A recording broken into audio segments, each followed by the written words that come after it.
Moore this morning, as well as the Mayor of Baltimore, the County Executive, both United States Senators and the Congressman.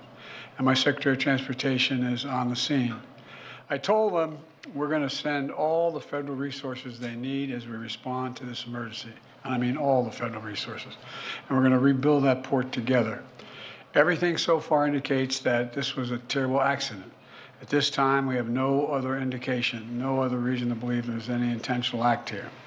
Personnel on board the ship were able to alert the Maryland Department of Transportation that they had lost control of their vessel, as you all know and reported.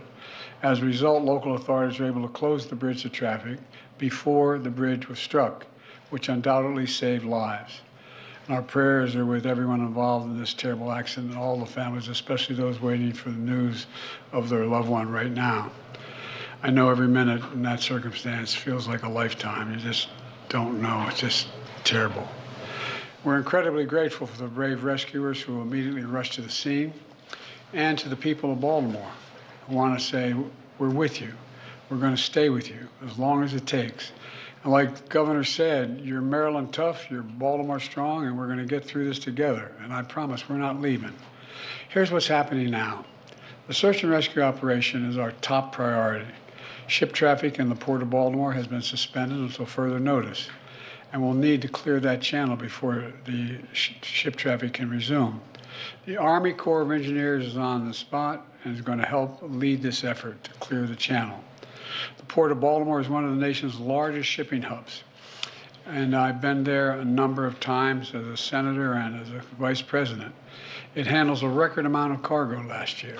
It's also the top port in America for both imports and exports of automobiles and light trucks.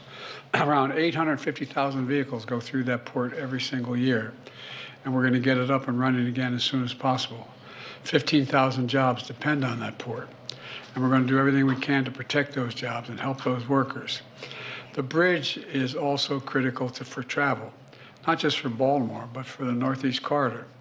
Over 30,000 vehicles cross the Francis Scott Key Bridge on a daily basis. It's virtually, it's one of the most important elements for the economy in the Northeast and the quality of life. My transportation secretary is there now. As I told Governor Moore, I've directed my team to move heaven and earth to reopen the port and rebuild the bridge as soon as humanly possible. And we're going to work hand in hand with the support of Maryland to support Maryland whatever they ask for. We're going to work with our partners in Congress to make sure the state gets the support it needs. It's my intention that the federal government will pay for the entire cost of reconstructing that bridge, and I expect the Congress to support my effort. This is going to take some time. The people of Baltimore can count on us, though, to stick with them at every step of the way until the port is reopened and the bridge is rebuilt. You know, we're not leaving until this job gets done. Not leaving until then. So I just want to say God bless everybody who everyone harmed this morning and their families, and may God bless the first responders, many of them risking their lives. And the reason I'm not going to take a lot of questions, there's remaining issues that are open that we got to determine what's going to happen in terms of the rescue mission and the like. But Do you plan to go to Baltimore, sir? And if so, how quickly? I do, and as quickly as I can. You said the federal government's also going to pay for the repairs. I'm just curious, this was a ship that appears to be at fault.